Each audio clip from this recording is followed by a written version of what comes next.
Hi friends, welcome to blogs with Raji. ഇപ്പോൾ പുതിനയില ചട്നി എങ്ങനെ ഈസി ആയിട്ട് നല്ല ഹെൽത്തി ആയിട്ട് ഉണ്ടാക്കാമെന്നാണ് ഞാൻ ഈ വീഡിയോയിൽ കാണിച്ചിരിക്കുന്നത്. അപ്പോൾ ആദ്യമേ ചീനച്ചട്ടി അടുപ്പത്ത് വെച്ച് ഇതിൽ ഓയിലോ വെളിച്ചെണ്ണയോ ഒന്നും ഞാൻ ചേർക്കണില്ല.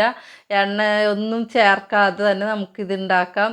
ഇപ്പോൾ 2 ടേബിൾ സ്പൂൺ പീനട്സ് കടല ചേർത്ത് അത് നേരത്തെ തന്നെ വറുത്ത കടലയാണ്, എന്നാലും ഒന്നുകൂടി ചൂടാക്കണം. പിന്നെ അതിൻ്റെ കൂടെ 1 ടേബിൾ സ്പൂൺ കടലപ്പരിപ്പും 1 ടേബിൾ സ്പൂൺ ഉഴുന്ന് പരിപ്പും കൂടി ചേർത്തിട്ടുണ്ട്.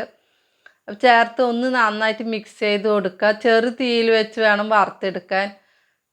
ഏറ്റവും സിമ്മിലാക്കി വെക്കണം. ഈ സമയത്ത് കരിഞ്ഞു പോവാതെ നമ്മൾ വറുത്തെടുക്കാം. ഈ കടലപ്പരിപ്പും ഉഴുന്ന് പരിപ്പും ഈ കപ്പലണ്ടിയും കൂടി മൂന്നും കൂടി നന്നായിട്ട് വറുത്തെടുക്കാം. ഇപ്പോൾ ഈ കടലപ്പരിപ്പും ഉഴുന്ന് പരിപ്പും പീനട്സ് കടലയും മൂന്നും കൂടി നമ്മൾ വറുത്ത് കഴിഞ്ഞാൽ ഈ പാകത്തിന് വറുത്തെടുക്കണം, കരിഞ്ഞു പോകാതെ.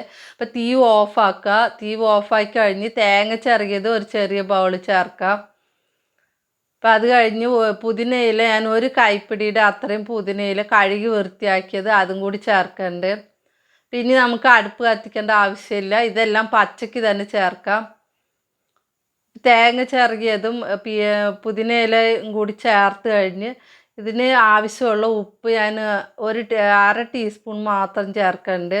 അപ്പം നിങ്ങൾക്ക് എത്ര ആവശ്യമുള്ളതെന്ന് വെച്ചാൽ അതിനനുസരിച്ച് ഉപ്പ് ചേർക്കാം. കല്ലുപ്പ് തന്നെ ചേർക്കണം, ഉപ്പ് പൊടി ചേർക്കരുത്.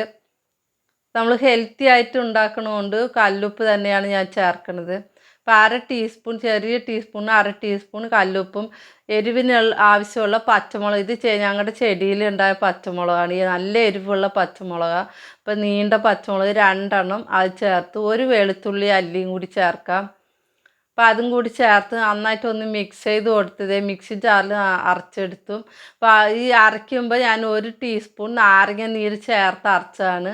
അപ്പോൾ അത് ഈ വീഡിയോ എടുത്തപ്പോൾ കട്ടായിപ്പോയി, ഇതിൽ ഓഫായിപ്പോയി ഫോൺ, അതുകൊണ്ട് ഈ വീഡിയോയിൽ വന്നില്ല.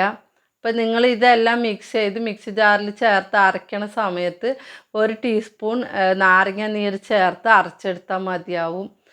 അപ്പോൾ അധികം വെള്ളം ആവരുത്, അധികം കട്ടിയാവരുത്. ഇതേ പുതിനയില ചട്നി റെഡിയായി. നിങ്ങൾ ലാസ്റ്റ് കുറച്ച് പച്ച വെളിച്ചെണ്ണ 1 ടീസ്പൂൺ വേണമെങ്കിൽ ചേർക്കാം, ഞാനത് ചേർത്തില്ല. നിങ്ങൾക്ക് ആവശ്യമെങ്കിൽ അത് ചേർക്കാവുന്നതാണ്. ഇങ്ങനെ പെട്ടെന്ന് സിമ്പിളായിട്ട് ഉണ്ടാക്കാവുന്ന പുതിനയില ചട്നി ആരോഗ്യത്തിന് നല്ലതാണ്. ഓയിൽ അധികം ചേർക്കാൻ പറ്റാത്തവർ ഇങ്ങനെ ഹെൽത്തി ആയിട്ട് ഉണ്ടാക്കി കഴിക്കാവുന്നതാണ്.